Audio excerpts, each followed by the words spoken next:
Alrighty. So today I thought I'd go on a little bike ride. I almost took a shoe off, taken off there. I'd go on a little bike ride today. Maybe go over to the spot and see who's over there, and go across some desert area that used to have rigs on it, but no more.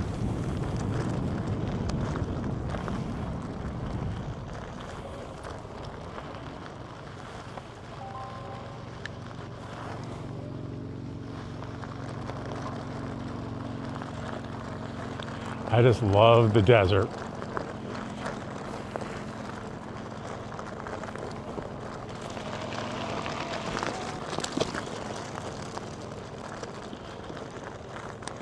And I'm a big fan of e-bikes, especially when you have a bad hip and you can't walk or really pedal too easily.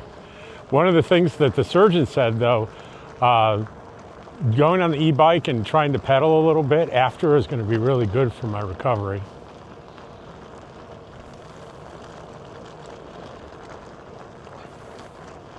So as I'm coming across here, I can see a school bus there in the distance, and that is it's pretty well known out here. That is the winter base for Nomadic Fanatic, Eric Jacobs.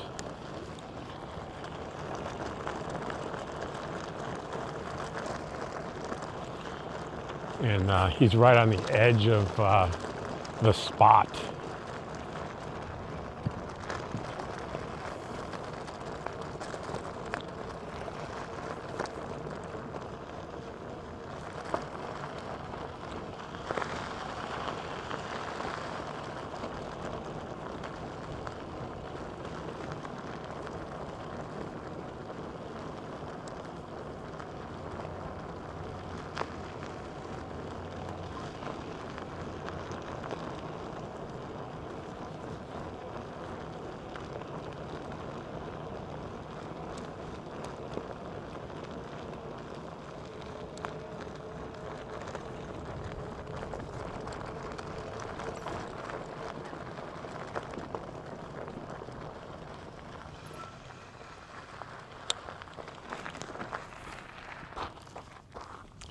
Well, not gonna run. Can you imagine if I tried to ride through this?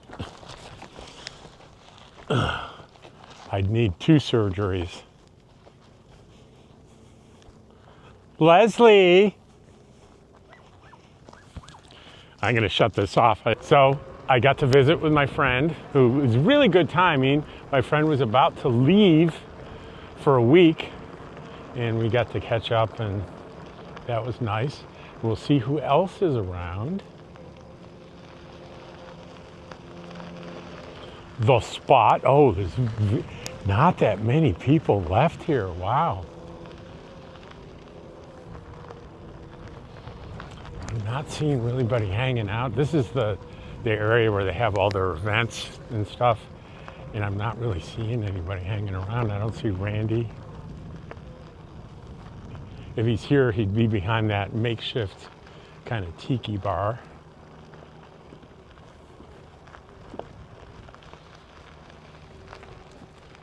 So no Randy.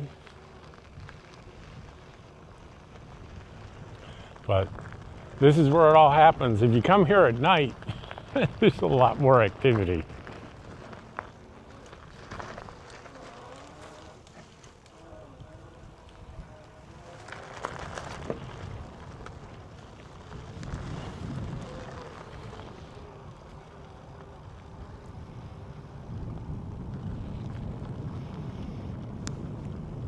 Pretty quiet, and it's funny, the only person here was my friend, which was good luck for me, huh?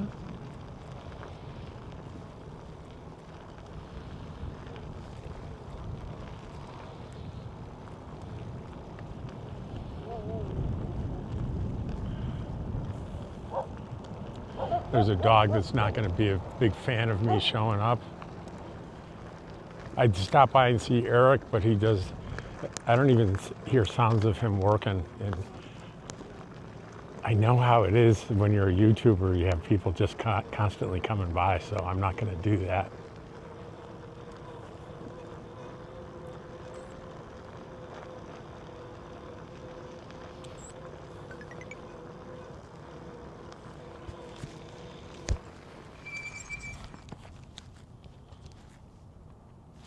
Oh, the camera made a strange sound, but I think it maybe wasn't my camera, and it was just my watch.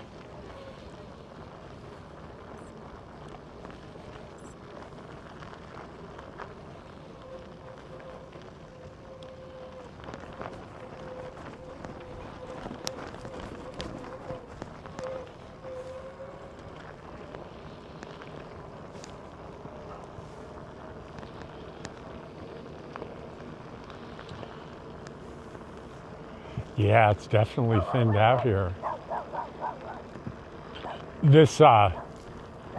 But what you see ahead of me, with all that big collection of rigs, is people that pull fifth wheels with semi trucks. So they're still going strong. They're as busy as they were, or as populated as they were all season.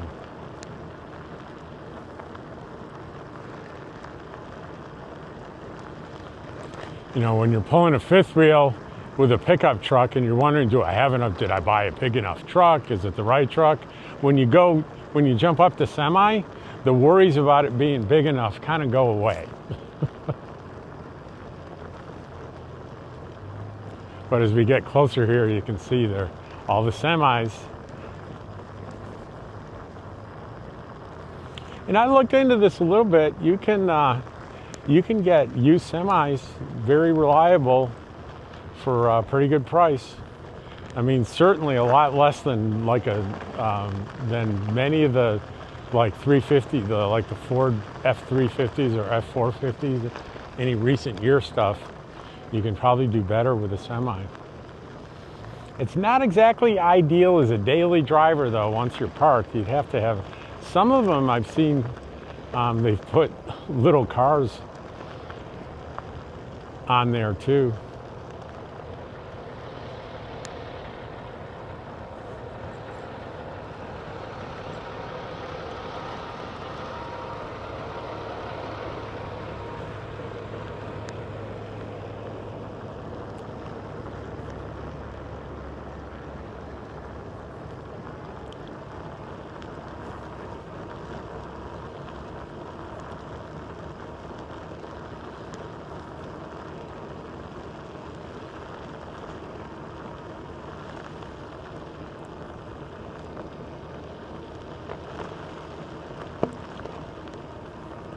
Really a beautiful day. I'm wearing a light jacket and I have no idea why. I'm a little warm in it. It's probably about 72 degrees right now with hardly any wind.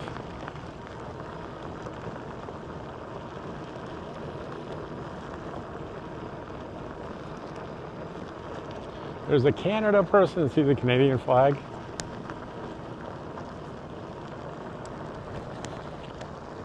Someone in the comments from Canada said something like, I don't know if I'm going to come down there. I hear Canadians aren't really welcome, and that's just couldn't be further from the truth. Canadian visitors and Canadian campers down here in the winter and quartzsite, they're a staple. They're part of the community and super common.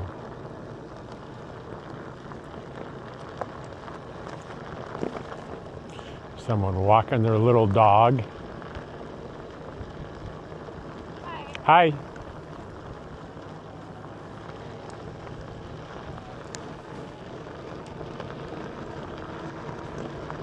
I remember visiting a friend out in La Posa North. There was like a neighborhood of Canadians out there for the season. And how could I tell? They all had Canadian flags up. That was, I think, last year or the year before. But no, there's no kind of animosity around here towards Canadians at all.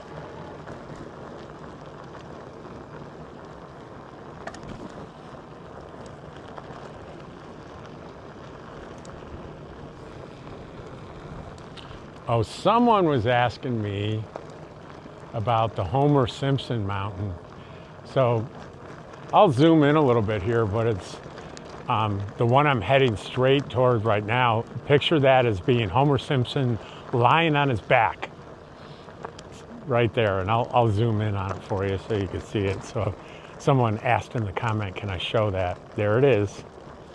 There it is.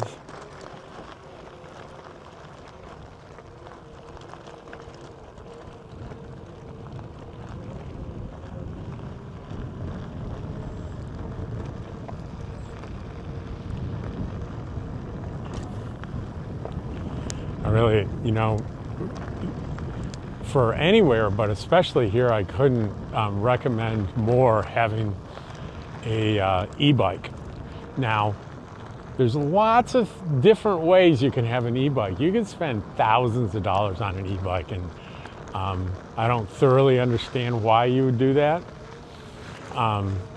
I'm a big fan of the company called Electric, starting with an L, not electric, but electric e-bikes out of Phoenix. And this is my second one. My first one was their original, almost their prototype model, which the only reason I gave it up was because it was very heavy. And it was a folding bike. And I was beginning to be concerned, especially with my hip injury, about lifting it in and out of the back of my car. And last year, they came out with a light version. It's not as powerful, but it's lighter, doesn't have any gears, much simpler. And that's what I have now. I have the light version, and it's much more manageable for me. And I just love it. And the customer service is amazing. And I think I paid $7.99, plus whatever tax there was at the time. And they're around about that same, around that same price point.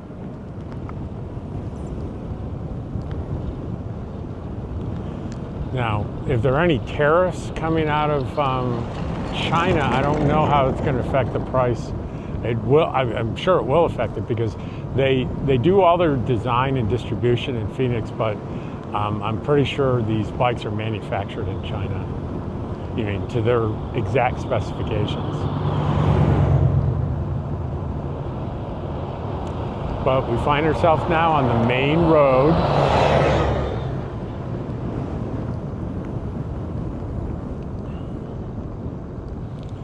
And I actually have to mind my speed on my e-bike here, because the e-bike will easily go over, not pay 20 miles an hour. The speed limit's 15 here. And e-bikes count. I like to stay in the rules.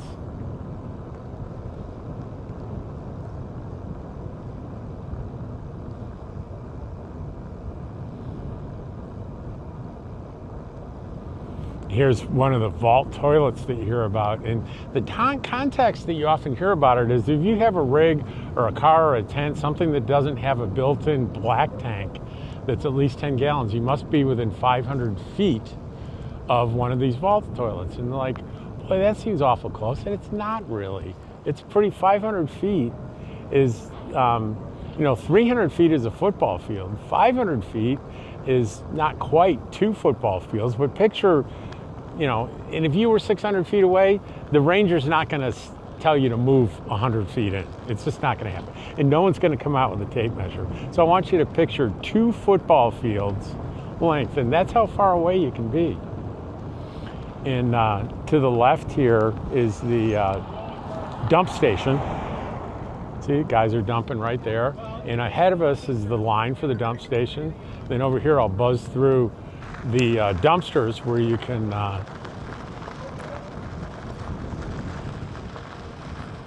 dump your trash.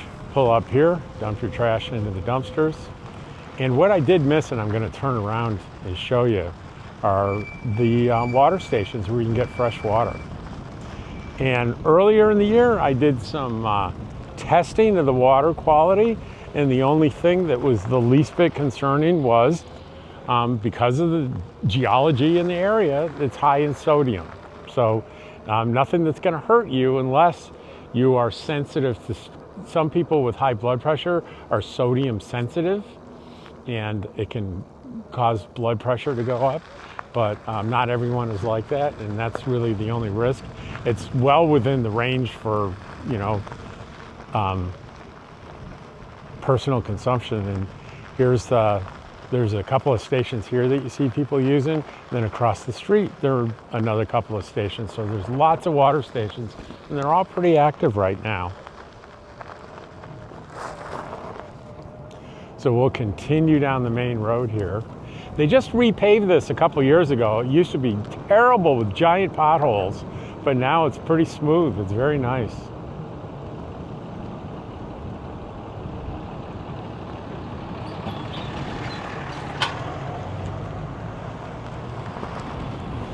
Here's the line to get into the dump station. And there's that 15 mile per hour speed sign. I wish this had cruise control. That'd be a nice feature.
You'll see up here when we get there, there's going to be another vault toilet. There are quite a few of them out here.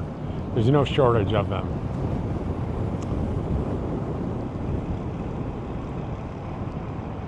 But I will tell you that if you have a rig that doesn't have a black tank, or you're tent camping or car camping or camping in a regular van that doesn't have a tank, if you are substantially away from one of these vault toilets, they will put a little warning on you on your rig if you're not there, or if you're there, they'll tell you you need to move.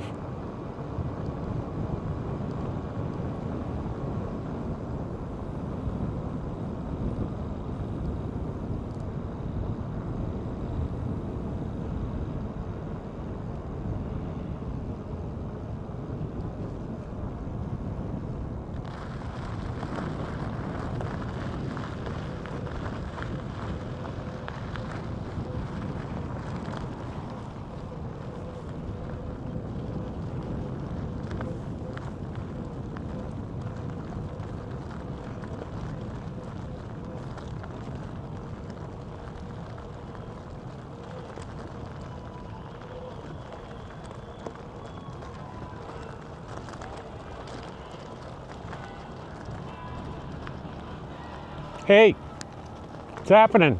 Hey, how you doing? Good. All right, and we have Cottywomple here. You'll recognize him. Probably every day you have a comment.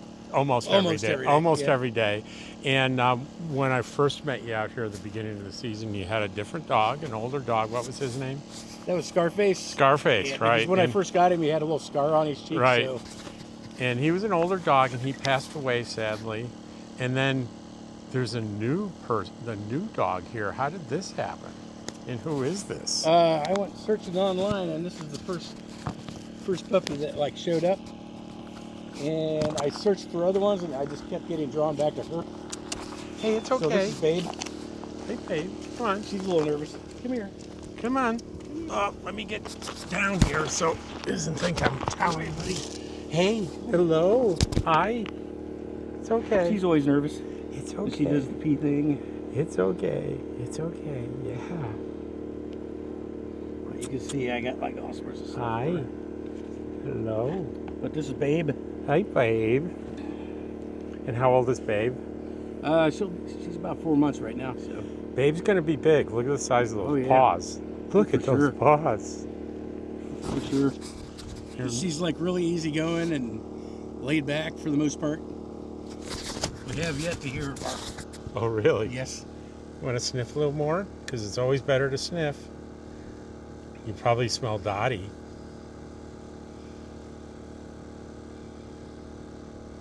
Yeah, I've had several dogs in my life, and when they pass, within a week, I get another one. I have to say it's my security blanket, to tell you the truth. Yeah. You know, that's what I always say. But I figure it's our duty to rescue dogs. Yep. So, strangely enough, I found her on a feral cat rescue website. Oh, wow. Yeah. So I'm like, that's the reason why she was still there, because normally at humane societies and things like that, puppies go really quick. And I wanted to get one young so they could learn the lifestyle. Scarface didn't have much of a chance, but he was learning though. You're so cute. And look at these paws, brindle on the paws. Oh, wow, yeah.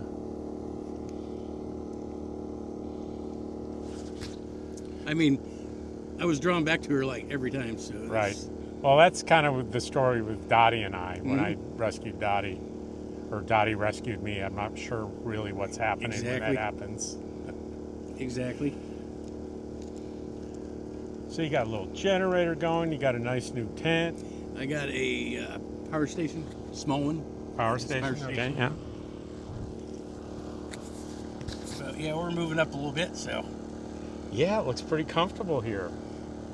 And I always, as I drive through here, I talk to the other listeners about the vault toilets and how you have to be within 500 feet and how people worry about that. And I talk about you, like you walked in here to a nice little friendly community, which was really good. Yeah, we had like about half of them leave, but we're still, there's like 3 of us here still. Well, 4 if you count across the way there in the green truck. Yeah.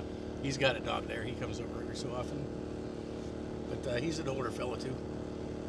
I think we all are. We all are. All right. Speaking of that, I gotta. Oh boy. Oh yeah. Hip replacement's coming. Yeah. I'm sure you know about that. I talk about it in almost every video. Yeah. But there's a nice little generator, and there's the new tent. How'd it hold up in the wind yesterday? Pretty good. Really good. Yeah. You can see I got the whatchamacallit, ratchet straps. Yeah. And those help a lot. Yeah. And you got something pretty sturdy. Yeah. Pounded into the ground, huh? Yeah. I can't remember what they call it. What you put in cement to strengthen it. Rebar? Yeah. Those are rebar driven into the ground. Oh, I see. With little Okay. eyes on it. Yeah. Yeah. So there's 4 of those on the main points on it. I use those for my solar panels. I drive those under the ground and I zip tie them to the solar panels. You can see it's kind of bowed out, the tent is. Yeah. And the one guy's like, oh, you don't want to do that? That's like too far. I'm like, well, that's the way the tent is made. Yeah. Bow out. Yeah. Yeah. Because it's like one of those instant tents where you can do it in like a minute. Yeah. Yeah. That's great. Just throw it out and pull it out. Well, we're going to continue our ride here. I was hoping you'd be here with your puppy because I've been meaning to get out and introduce you, right, to everybody on the channel. Yeah, she's always knows.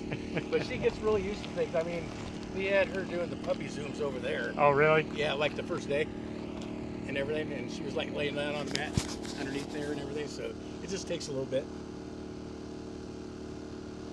You can see why I was drawn. Oh, definitely, definitely, I see. Definitely. You guys are made for each other. Yep. Because I asked him before I went up there, I'm like, what kind of demeanor is she? Quiet? Well, she's the quietest one of the bunch, you know? So, yeah.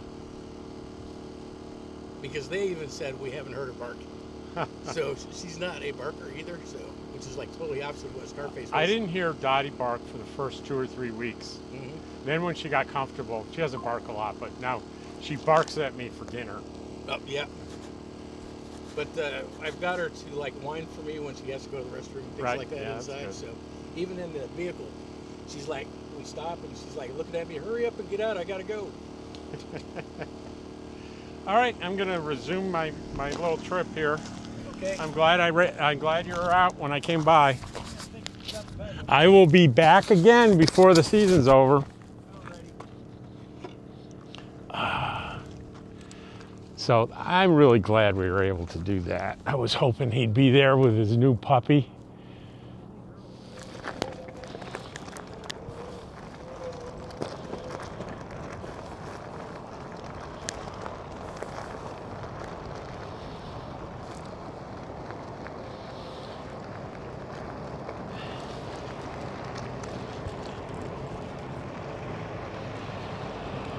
And we're back on the main road and we'll make our way back to camp. And we'll get this uploaded and published.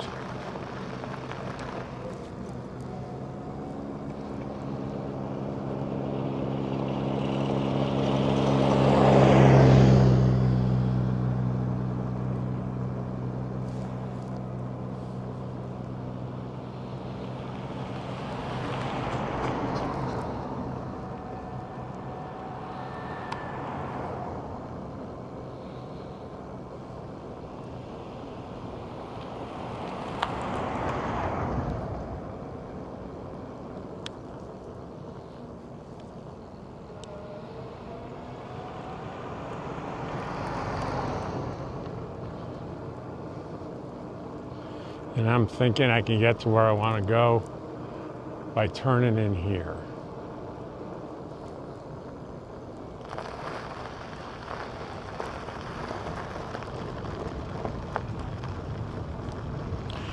You're going to ride an e-bike in the desert. One of the things to do is to lower the pressure in your tires. Makes it a lot easier. And you want to be really careful if you hit a patch of really sandy desert, because if you're going the wrong speed, you can take a little spill doing that. Imagine how I know that.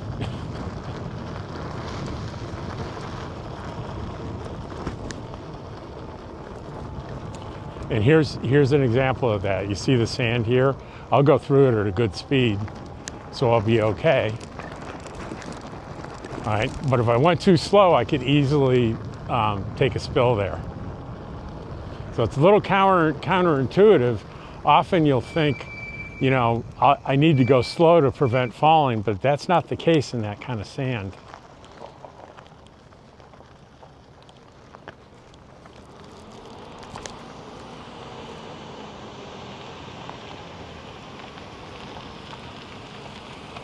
Hey, there he is.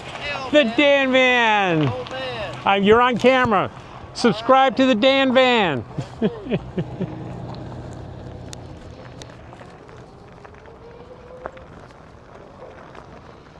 That's good. It's a friend of mine, Dan.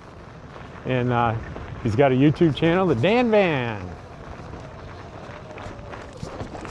Oh.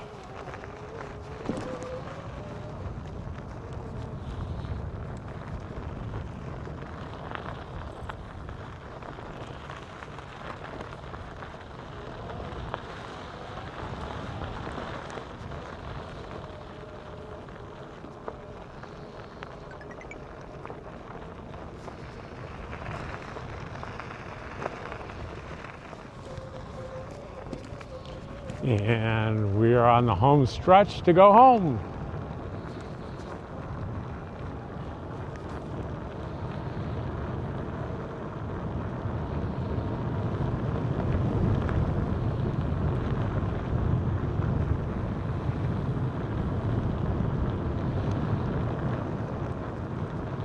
Now the wind's picking up a little bit, and I'm actually feeling grateful that I have a little jacket on. It feels perfect.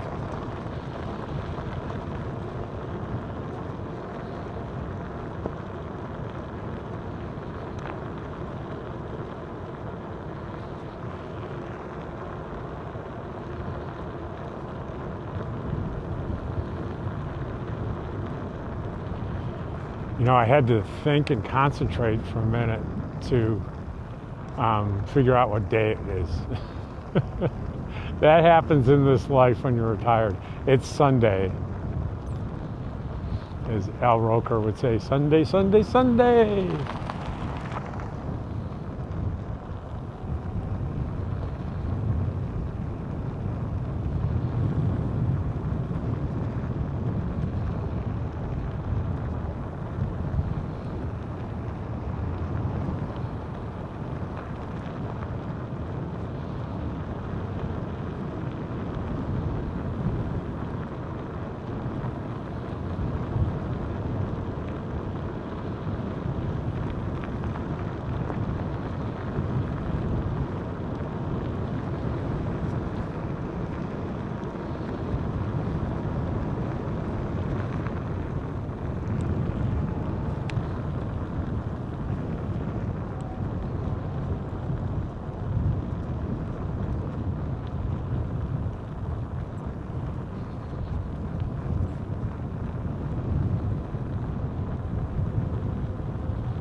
They're calling this place the camp this year.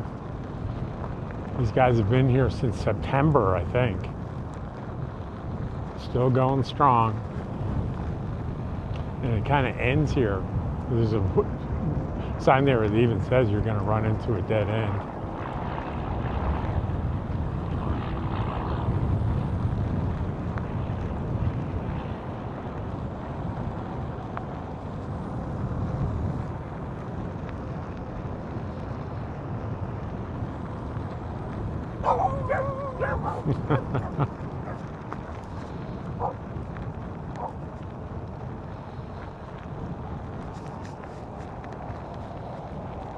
This is the dead end.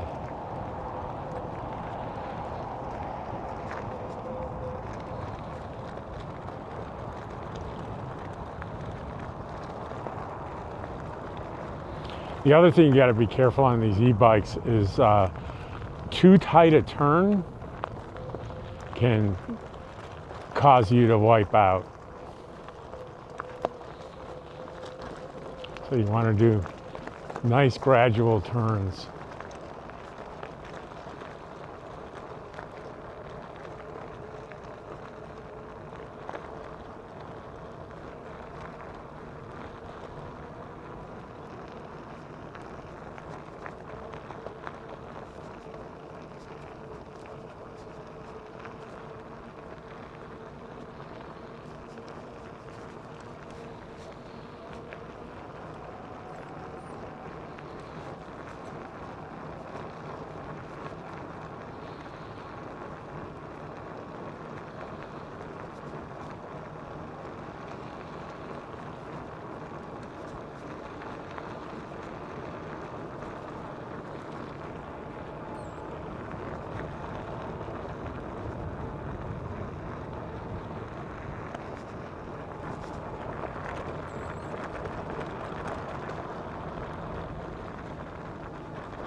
All right, that is the video for today. Hope you enjoyed it. Hope you ended up meeting a fellow listener with his new puppy.